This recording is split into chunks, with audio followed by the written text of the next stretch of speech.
जय श्री कृष्णा। राधे राधे। आइए सुनते हैं आज मंगलवार के दिन मेहंदीपुर बालाजी की यह कहानी। मेहंदीपुर बालाजी की कहानी इस कलयुग में सभी प्राणियों के संकट हरने, सबका कल्याण करने पवन पुत्र हनुमान जी ने अनेकों स्थानों में अवतार लिया। कहीं ये हनुमान जी, कहीं ये बजरंग बली, कहीं अंजनी पुत्र, तो कहीं मारुति के नाम से पूजे जाते हैं। राजस्थान के दो जिलों के बीचों बीच स्थित है घाटा मेहंदीपुर। इन दोनों जिलों से जुड़ा हुआ है चमत्कारी बालाजी मंदिर, जहां आकर नास्तिक भी आस्तिक बन जाते हैं। आज के वैज्ञानिक युग में बालाजी महाराज का चमत्कार विज्ञान को भी अपने सामने नतमस्तक होने को मजबूर कर देता है। यहाँ 3 देवताओं की प्रधानता है। बालाजी महाराज, श्री भैरव जी महाराज और श्री प्रेतराज सरकार। ऐसी मान्यता है कि यहाँ तीनों देव लगभग 2000 वर्ष पहले प्रकट हुए थे। मेहंदीपुर बालाजी धाम में बालाजी का चमत्कारिक मंदिर है। श्री बालाजी महाराज की उत्पत्ति की कहानी कहते हैं, श्री राम भक्त हनुमान जी की भक्ति से प्रसन्न होकर भगवान श्री राम ने उन्हें दर्शन देकर कहा, तुम धरती वासियों के कल्याणार्थ अवतरित हो और वहाँ लोग तुम्हें बालाजी के नाम से पूजेंगे। उन दिनों यह मेहंदीपुर क्षेत्र घने जंगलों से भरा हुआ था। आबादी भी काफी कम थी। एक दिन अचानक महंत जी के पूर्वजों के घर आश्चर्यजनक घटना घटी। उस रात जब महंत जी के पूर्वज अपने घर सो रहे थे, तभी उन्हें ऐसा लगा जैसे पूरा ब्रह्मांड एक अलौकिक रोशनी से भर उठा हो। महंत जी के पूर्वज चौंक उठे और वो नींद की अवस्था में ही उठकर चल पड़े। काफी दूर चलने के बाद उनकी आंखें स्वर्णिम रोशनी से चकाचौंध हो गई। उनके सामने हजारों दीपक जल उठे। दीपक की रोशनी कम होते ही पीछे से हाथी घोड़ों की विशाल फौज नजर आई। अचानक तभी दूसरी ओर बालाजी की एक मूर्ति प्रकट हो गई। समस्त क्षेत्र एक जगमग रोशनी से जगमगा उठा। फौज के प्रधान ने मूर्ति की 3 प्रदक्षिणा की और फिर मूर्ति को साष्टांग प्रणाम किया। लेकिन जैसे ही रोशनी खत्म हुई, वहां से सभी गायब हो गए। इसी के साथ महंत जी के पूर्वज की नींद भी खुल गई। सोने की काफी कोशिश करने के बाद जब उन्हें फिर से नींद आई, तो स्वप्न में 3 मूर्तियां दिखाई पड़ी। इसी के साथ एक आवाज आई, हे मेरे प्रिय भक्त, उठो और मेरी सेवा का भार ग्रहण करो। मैं अपनी लीलाओं का विस्तार करूंगा। और तभी वहां बालाजी की मूर्ति भी प्रकट हो गई। अगले दिन गोस्वामी जी ने अन्य लोगों के साथ मिलकर बालाजी महाराज की छोटी सी दीवारी बना डाली।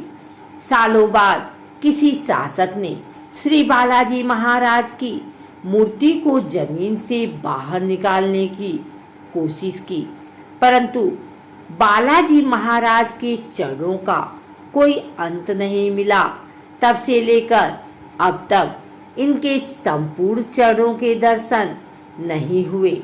माना जाता है कि यह पर्वत का ही एक अंग है।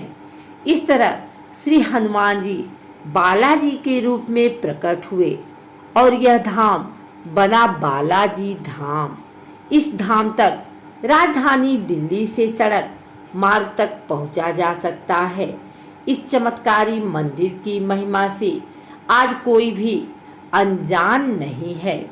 इस मूर्ति के चरणों में एक छोटी सी कुंडी थी, जिसमें हमेशा जल भरा होता था।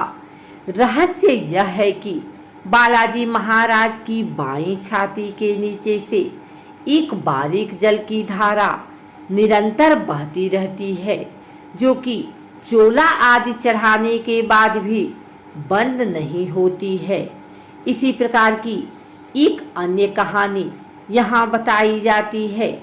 एक बार बालाजी का चोला लेकर जब एक व्यक्ति मंडावर रेलवे स्टेशन पहुंचा तो रेलवे के अधिकारी ने लगेज का निर्धारण करने के लिए उसे तौलने का प्रयास किया, लेकिन बार बार चोले के वजन में फर्क आने लगा। अंत में थक हार कर उस अधिकारी ने चोले का वजन करने का ख्याल ही त्याग दिया और बालाजी के चमत्कार से अभिभूत हो गया। यहाँ की विशेषता यही है कि मंदिर में किसी व्यक्ति विशेष द्वारा कोई चमत्कार नहीं किया जाता। यहाँ श्रद्धापूर्वक आने वाले भक्तों को तमाम कष्टों तथा व्याधियों से मुक्ति मिलती है। भूत प्रेत की बाधा, पागलपन आदि अन्य कष्टों के संकट बालाजी महाराज की कृपा से यहाँ कट जाते हैं। तभी तो कहते हैं, भूत पिशाच निकट नहीं आवे, महावीर जब नाम सुनावे। दुखी जन श्री बालाजी महाराज के दरबार में आकर तीनों देवताओं को प्रसाद चढ़ाते हैं। श्री बालाजी महाराज को लड्डू, श्री प्रेतराज सरकार को चावल और श्री भैरव जी सरकार को उड़द का प्रसाद चढ़ाया जाता है। इसमें से 2 लड्डू रोगी को खिलाए जाते हैं, जिसे खाकर वो झूमने लगता है। उसके अंदर छिपे हुए संकट पर बड़ी विकट मार पड़ती है और फिर मार से तंग आकर वो भूत बालाजी महाराज के चरणों में बैठ जाता है। संकट कटने पर सभी रोगियों को महाराज की ओर से एक दूत मिलता है। जब तक दूत न मिले तब तक बालाजी महाराज से निरंतर प्रार्थना करते रहना चाहिए। यहाँ आने वाले श्रद्धालु बालाजी महाराज के दर्शन करने के बाद श्री भैरव जी महाराज, जिन्हें कोतवाल कप्तान भी कहा जाता है, और श्री प्रेतराज सरकार के दर्शन करते हैं। इस मंदिर में नित्य होने वाली आरती दर्शनीय होती है। आरती के समय अनेक श्रद्धालु मंदिर के बाहर एकत्र हो जाते हैं। विशेष बात तो यह है कि संकटग्रस्त रोगी चाहे कहीं भी हो, वो आरती के समय स्वयं ही मंदिर के पास आ पहुंचता है। बालाजी मंदिर से थोड़ी ही दूर पर स्थित है श्री महंत जी महाराज जी की समाधि। इसके नजदीक ही है तपोभूमि यज्ञ स्थल।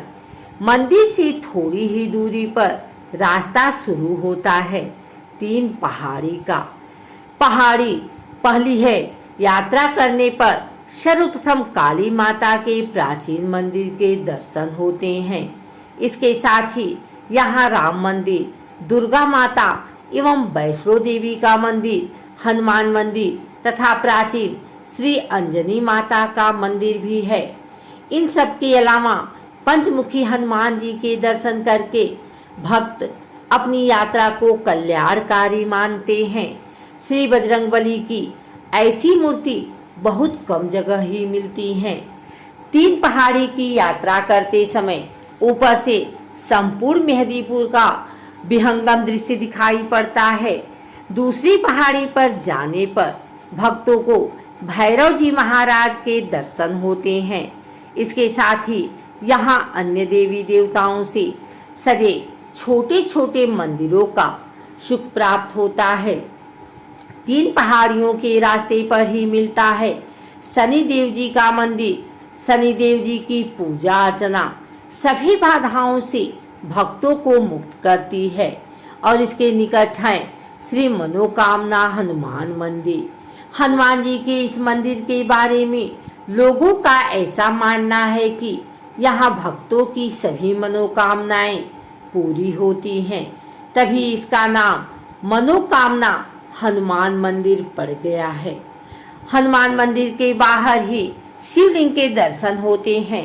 हनुमान भजन गाते गुनगुनाते भक्तों की टोली जब आगे बढ़ती है तो सामने दृष्टिगोचर होता है श्री तीन पहाड़ी वाले बाबा जी का मंदिर। इस मंदिर में भक्तों का तांता लगा रहता है। यहीं पर सिद्धदुना गोरखनाथ जी हैं और यहीं पर हैं चौमुख भैरव जी। यहीं पर तीन पहाड़ी वाले महंत जी की समाधि। इस समाधि के नजदीक है वैष्णो माता और शिव हनुमान मंदिर। और तीन पहाड़ी वाले रास्ते पर ही पड़ता है श्री घाटे वाले बाबा का मंदिर। श्री बालाजी मंदिर के निकट ही हनुमान जी की एक विशाल प्रतिमा निर्माणाधीन रूप में है। बालाजी महाराज के मंदिर जाने वाले रास्ते पर ही है अंजनी माता का मंदिर। इस मंदिर में बाल हनुमान जी की प्यारी सी मूर्त है। नन्हे हनुमान जी को गोद में लिए माता अंजनी की एक सुंदर मूर्त के यहाँ दर्शन होते हैं। इस मंदिर में बनी सुनी झांकियाँ भक्तों का मन मोह लेती हैं। घाटा मेहदीपुर तक आने के लिए आगरा, मथुरा, अलीगढ़ आदि शहरों से यहाँ सीधी बसें जयपुर जाती हैं। वो सभी बालाजी मोड़ पर रुकती हैं। बालाजी महाराज के दर्शन हेतु प्रतिदिन दूर दूर से श्रद्धालु यहाँ आते हैं। समय समय पर मेहदीपुर बालाजी के लिए पैदल यात्रा भी आयोजित होती रहती है। जय बालाजी के जय घोष करते भक्तों की भीड़ कभी केसरिया तो कभी सफेद वस्त्रों से परिपूर्ण आगे बढ़ते रहते हैं। इसके साथ ही हनुमान जयंती तथा अन्य विशेष अवसरों पर देश के लोकप्रिय कलाकारों द्वारा बालाजी का गुणगान किया जाता है। वैसे तो सप्ताह भर भक्त यहाँ आते रहते हैं तथा मंगलवार शनिवार का दिन शुभ माना जाता है। इसलिए इन दोनों दिनों में अपार संख्या में श्रद्धालु यहाँ आकर बालाजी की पूजा कर कृपा दृष्टि पाते हैं। जिन भक्तों ने अभी तक बालाजी धाम के दर्शन नहीं किए या जो भक्त वहां जाना चाहते हैं परंतु मेहदीपुर बालाजी के नियमों से अनभिज्ञ हैं, वो हमारी यह पोस्ट जरूर सुने। इसमें कोई संदेह नहीं कि आज हम वैज्ञानिक युग में वास कर रहे हैं, किंतु श्री बालाजी महाराज की शरण में आकर बड़े बड़े वैज्ञानिक भी इनके चमत्कार देख दंग रह जाते हैं और विज्ञान के पास इन चमत्कारों का कोई जवाब नहीं मिलता है।